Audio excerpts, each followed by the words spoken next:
2025 లేదా 26లో డిగ్రీ లేదా బీటెక్ చదివారా? సాఫ్ట్‌వేర్ జాబ్ కోసం ఎదురు చూస్తున్నారా? అయితే కోడ్ జ్ఞాన్ 100 డేస్ కోర్సులో చేరండి, జాబ్ సాధించండి. అంటే ఇప్పుడు టెక్నికల్ ఎక్కువగా ఉందా? నాన్ టెక్నికల్ ఎక్కువగా ఉందా అడిగినప్పుడు మిమ్మల్ని? Technical ma'am. Technical. Okay. And ఇప్పుడు మీరేదైతే నేర్చుకున్నారో సాఫ్ట్ స్కిల్స్ అయినా, అండ్ ఇక్కడ చెప్పే విధానమైనా, ఇంటర్వ్యూ ప్రాసెస్‌లో ప్రతి ఒక్కటి కూడా ఇంపార్టెంట్. రెజ్యూమ్ బిల్డింగ్ అయినా, యెస్ లింక్డ్ఇన్ మ్యామ్. ప్రొఫైల్ అయినా, రెగ్యులర్‌గా వాళ్ళు మీకు అప్డేట్ చేయడానికి ఏమేం ప్రాజెక్ట్ చేస్తున్నారు అనేది ఖచ్చితంగా గైడ్ చేస్తూ ఉన్నారా కోగ్నైన్ వాళ్ళు మిమ్మల్ని? Yes ma'am.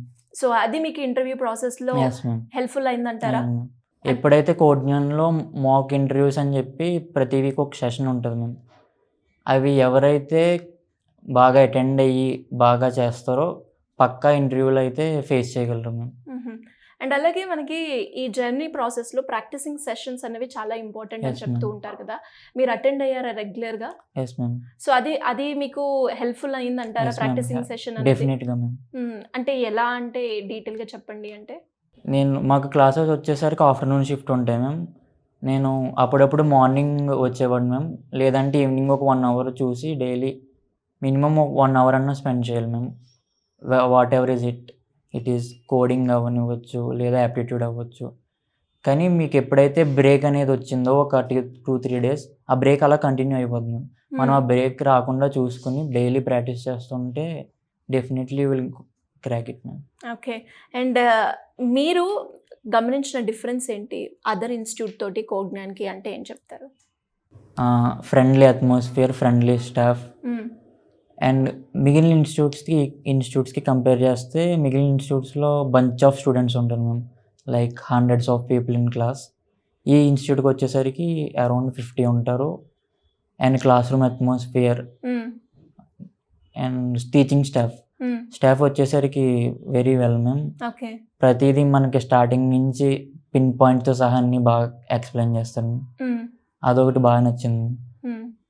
And not about technical and also they will guide as a personal trainer ma'am. హ్మ్. నువ్వు ఎలా ఉండాలి, ఏం చేయాలి ఇంకా అవన్నీ చెప్తారు మ్యామ్. ఓకే. ఇంకెవరికైనా కూడా కోగ్నాన్ని రిఫర్ చేస్తారా ఫైనల్‌గా? Yes ma'am. డెఫినెట్‌గా మా ఫ్రెండ్స్ ఇంకా చాలామంది ఉన్నారు మ్యామ్. హ్మ్. వాళ్ళకి పక్కా ఇది రిఫర్ చేస్తాం మ్యామ్. ఎందుకంటే కోడ్‌జ్ఞాన్‌కి వచ్చిన తర్వాత వన్స్ నువ్వు కోడ్‌జ్ఞాన్‌కి రాకముందు ఒకలా ఉంటావు, కోడ్‌జ్ఞాన్‌కి వచ్చిన తర్వాత ఒకలా ఉంటావు. హ్మ్. అది ఎలాగనేది నాలో నేను అబ్జర్వ్ చేసుకున్నాను మ్యామ్. ఏంటి ఆ చేంజ్ మీరు అబ్జర్వ్ చేసింది? Yes ma'am. నేను యాక్చువల్‌గా 2025 బ్యాచ్ మ్యామ్. హ్మ్. నా కాలేజ్ అయిన తర్వాత కొంచెం నేను డిప్రెషన్ స్టేజ్‌లోకి వెళ్ళి అంటే కాలేజ్‌లో చాలా ఇంటర్వ్యూస్ ఇచ్చా. హ్మ్. కానీ క్రాక్ చేయలేకపోయా. హ్మ్. అప్పుడు ఇంట్లో ఒక 2-3 మంత్స్ అలాగే ఖాళీగా కూర్చొని జస్ట్ ఏమన్నా ప్రాజెక్ట్స్ ఉంటే అలా చూసి చేసేవాడిని మ్యామ్. అప్పుడు మా ఫ్రెండ్ ఒకతను ఇది రిఫర్ చేశాడు మ్యామ్ కోడ్‌జ్ఞాన్. ఎప్పుడైతే రిఫర్ చేశాడో నేను హైదరాబాద్ వచ్చిన తర్వాత హైదరాబాద్ కొత్త మ్యామ్. హ్మ్. ఫస్ట్ డే నుంచే కోడ్‌జ్ఞాన్ అనేది బాగా నచ్చింది మ్యామ్. హ్మ్.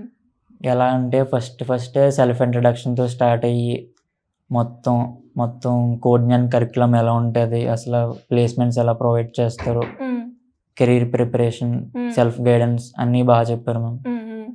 అది చాలా బాగా యూజ్ అయింది మ్యామ్. హ్మ్. ఇంతకుముందు నేను కోడ్‌జ్ఞాన్‌కి రాకముందయితే just knowledge based on technical stack ఉండేది మ్యామ్. హ్మ్. సాఫ్ట్ స్కిల్స్ కూడా ఉండేది కానీ ఇక్కడికి రాకముందు ఒకలా ఉండేది. ఇక్కడికొచ్చిన తర్వాత మొత్తం కంప్లీట్ చేంజ్ అయింది మ్యామ్. ఓకే. ఇప్పుడు ఈ ఇంటర్వ్యూ ఇస్తున్నాక కూడా రీజన్ కోడ్‌జ్ఞాన్ అని చెప్పొచ్చు మ్యామ్. ఎందుకంటే హ్మ్. సాఫ్ట్ స్కిల్స్ బట్టి అలాగా